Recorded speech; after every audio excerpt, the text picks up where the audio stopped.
नहीं मिलती। साबिक वजीर आजम इमरान खान ने एक खत लिखा था जस्टिस फायद ईसा को, और उन्होंने अपनी जमात के हवाले से, पॉलिटिकल विक्टिमाइजेशन के हवाले से अपने जो भी उनके अपने हकूक का तहफ़्फ़ुज़ मांगा था सुप्रीम कोर्ट से, लेकिन जस्टिस फायद ईसा आपने उसको जवाब दे दिया। तो क्या एक साबिक वज़ीर आज़म या कोई भी शहरी जो अपने हकूक का तहफ़्फ़ुज़ चाहता है, क्या वो सुप्रीम कोर्ट के चीफ जस्टिस को नहीं खत लिखेगा? क्या वो आर्मी चीफ को खत लिखेगा? क्यों आप लोगों ने उनको इंसाफ नहीं दिया? वो बुनियादी तौर पे जो कल परसों सुप्रीम कोर्ट ने जो बेंच बनाया है उसके खिलाफ हम लोगों ने ये हाउस किया।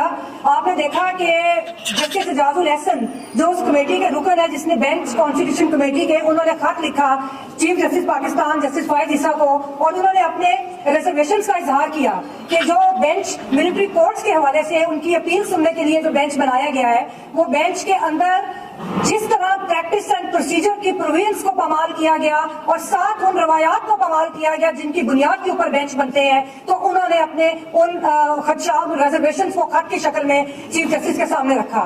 इसी तरह साबिक chief justice Pakistan justice Jawad Khawaja ने भी एक खत लिखा है और उन्होंने भी अपने खदशात का इजहार किया कॉन्स्टिट्यूशन ऑफ बेंच के ऊपर जिसने मिलिट्री कोर्ट्स की अपील सुनी है। देखिए, बड़े अफसोस के साथ कहना पड़ता है कि पाकिस्तान के अंदर जो बेंचेस की सियासत है उसने ऐसे ऐसे घाव लगाए हैं पाकिस्तान के अंदर, ऐसे ऐसे घाव लगाए हैं कि हमारा जो पाकिस्तान है, हमारा समाज है, उसको नाकाबिल तलाफी नुकसान पहुंचा। ये बेंचेस की जो सियासत थी, ये इंसाफ देने के लिए नहीं, ये जो बेंचेस बनाए जाते हैं और अफसोस के साथ कहना पड़ता है कि मनपसंद फैसले लेने के लिए बेंचेस बनाए जाते हैं, और यही आज मिलिट्री कोर्ट्स के हवाले से हमें नजर आ रहा है और हम सब लोग अपनी रिजर्वेशन का इजहार करते हैं। बल्कि आप ये देखें कि जब पीडीएम ने कानून साजी की, जस्टिस फायद ईसा पार्लियामेंट के अंदर गए, वो बड़ी जमहूरियत को शाबाश देने पार्लियामेंट के अंदर गए। ये वही पीडीएम थी जिसने वुकला प्रोसीजर वो प्रोटेक्शन एक्ट बनाया।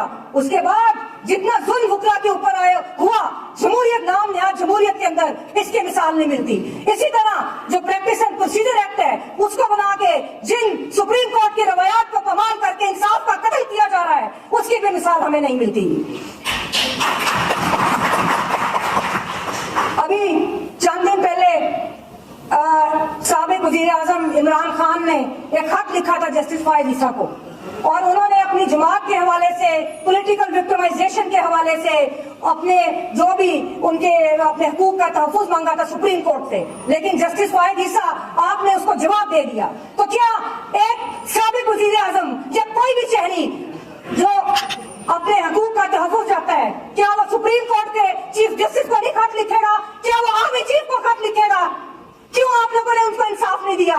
कल जिस तरह खदीजा शाह के साथ हुआ, उसके ऊपर मेरा ख्याल है कि ये नजर आ रहा है कि पाकिस्तान के अंदर कोई जुडिशरी एग्जिस्ट नहीं करती। पहले ये सियासी वर्कर्स और सियासी खवातीन को एक केस के अंदर जमानत मिलती है, दूसरे केस के अंदर, तीसरे केस में, चौथे केस में फिर उनको एनपीओ में डिटेन कर लिया जाता है, और अब उसको कत्ल के मुकदमे के अंदर एक दूसरे प्रोविंस के अंदर लेके जा गए। इसके बाद क्या आपके पास जवाब रह जाता है कि आप इन लोगों के ऊपर काम करें? क्यों चीफ जस्टिस पाकिस्तान आपने इन इंसानी हकूक की पामालियों का नोटिस नहीं लिया? तो क्या इस तरह आप लेवल प्लेइंग फील्ड देंगे कि ये लोग अपने जो है ये इलेक्शन कंटेस्ट कर सके? क्या सारी सियासी जमातों को इलेक्शन लड़ने का और सियासी वर्कर्स को सियासी अमल में हिस्सा लेने का हक हासिल नहीं है? अभी आप भुट्टो केस की दोबारा आपने सुनवाई शुरू की। ये वो भुट्टो केस है कि जिसको सुप्रीम कोर्ट को 50 साल के बाद आज ख्याल आया कि हमने भुट्टो को इंसाफ देना है। तो हम आपको ये बता दें कि भुट्टो केस के फैसले को तो अवाम ने उसी दिन मुस्तरद कर दिया था। उस दिन भी एक बेंच था, इसी तरह चीफ जस्टिस पाकिस्तान अनवारुल हक ने वो बेंच बनाया था। उसने बेंचों की सियासत की और उसने उन जजेस को पहले रिटायर करवाया जो भुट्टो के हक में फैसला दे रहे थे, और उसके बाद उसने भुट्टो का सियासी और अस्करी कत्ल किया, जिसके बाद पाकिस्तान को आज तक उस सियासी कत्ल का, उस अदालती कत्ल का पाकिस्तान खमियाजा भुगत रहा है। इसी तरह 16 दिसंबर आने वाली है। 16 दिसंबर आप ये जो जर्नैलों की सियासत है पाकिस्तान के अंदर, आपका पाकिस्तान टूट गया था, और आज हम रोते हुए दिल के साथ ये कह रहे हैं कि आज भी ना अदलिया ने कुछ सबक सीखा और ना इन जर्नैलों ने कुछ सबक सीखा। आज भी वही रवैये हैं। अभी कल की बात है कि बलोचिस्तान ये केपी के से जो पॉलिटिकल एक्टिविस्ट है वो अपनी सियासी जमात के इज्तिमा के लिए पंजाब आना चाहते थे, तो उनको जब रोका गया तो उन्होंने कहा कि हम तुम्हें पख्तूनिस्तान बना के दिखाएंगे। तो क्या तुम फिर पाकिस्तान को तोड़ना चाहते हो? हमारा ये सवाल है कि क्या तुम फिर पाकिस्तान को तुमने बांग्लादेश बनाया, इसको तुमने बांग्लादेश बना रहे हो, क्या तुम फिर और पाकिस्तान के टुकड़े करना चाहते हो? तो अभी भी शर्म करो, अभी भी कुछ सबक सीखो, कोई जो आपकी तारीख है, स्याह तारीख है, उससे कुछ सबक हासिल करो।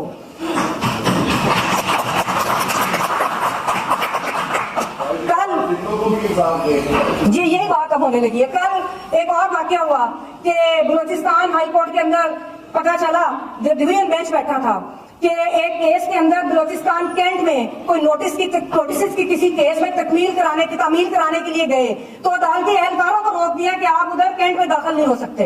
ये कब्जा है आपके मुल्क के ऊपर, ये कब्जा है जिससे आप शहरियों ने और आपने अपनी आखिरी जंग लड़के इस कब्जे को छुड़वाना है। और जहां तक मिलिट्री कोर्ट का सवाल है, इतना टाइम जाया किया, 1 मिनट की बात है कि मिलिट्री कोर्ट नहीं बन सकती, गैर आईनी है, गैर कानूनी है। और हमेशा जो भी हमारे जमहूरियत पसंद तबकात है, बार एसोसिएशन है, उन्होंने इसकी मुखालफत की। तो अगर आपने फिर यही कुछ करना है तो फिर GSQ में जाके सीधे अदालतें लगा लें, फिर क्या मिलिट्री कोर्ट्स फिर जाए, फिर उधर ही जाके अदालतें लगाएं और GSQ इंसाफ दे लोगों को। अफसोस होता है ये सारी चीजें देख के। और आखिर में मैं जस्टिस फाइज ईसा जैसे कहूंगी कि आज फिर एक तारीख दोहराई जा रही है। जो भुट्टो वाली तारीख थी ना, अगर आप तब्दील करना चाहते हैं तो जो आपके पास ज़ेर इल्तवा मुकदमात हैं, आप उनको इंसाफ दे के तारीख तब्दील करें। आप भुट्टो के फैसले को, अब आपने क्या उसको इंसाफ देना है भुट्टो को, वो भुट्टो को नहीं पूरी कौम को के साथ बेइंसाफी की गई। और आज आप फिर वह तारीख दोहरा रहे हैं कि उसी तरह आप साबिक वज़ीर आज़म का खुफिया ट्रायल कर रहे हैं। जिस तरह भुट्टो को जब उसने कहा कि मैंने बात करनी है तो अदालती कमरे ये हाई कोर्ट को बंद कर दिया गया था, किसी को भुट्टो की बात नहीं सुनने दी गई थी। आज वही आप इमरान खान के साथ कर रहे हैं। आज उसको भी उसी तरह आप चाहते हैं कि उसका ट्रायल कोई ना देखे और उसको खुफिया अदालत के अंदर उसी तरह तारीख पर नजर डालें। जब भुट्टो के खिलाफ आपने उनको गवाह क्रिएट किए और आपने क्या वो था मसूद खान जो इंटेलिजेंस एजेंसी का सरबराह था, आपने उसको 2 माह अगवा किया। अगवा करने के बाद उसको भुट्टो के खिलाफ गवाह के तौर पे पेश किया। इसी तरह आज आजम खान भी गायब रहा था। आपको याद होगा कि वो भी आजम खान को गायब किया गया और फिर आज के साबिक वजीर आजम के खिलाफ इस तरह की गवाहियां तराशी गई। और भुट्टो ने, आपको याद है क्या कहा था?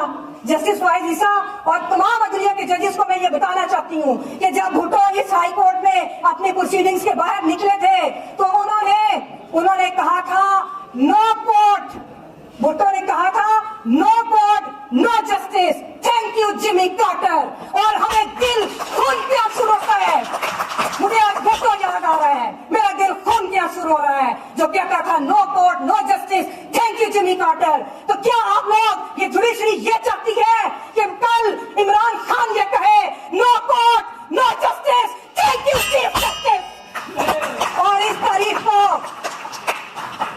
बचा लो, अभी भी वक्त है, पाकिस्तान को बचा लो। बहुत शुक्रिया।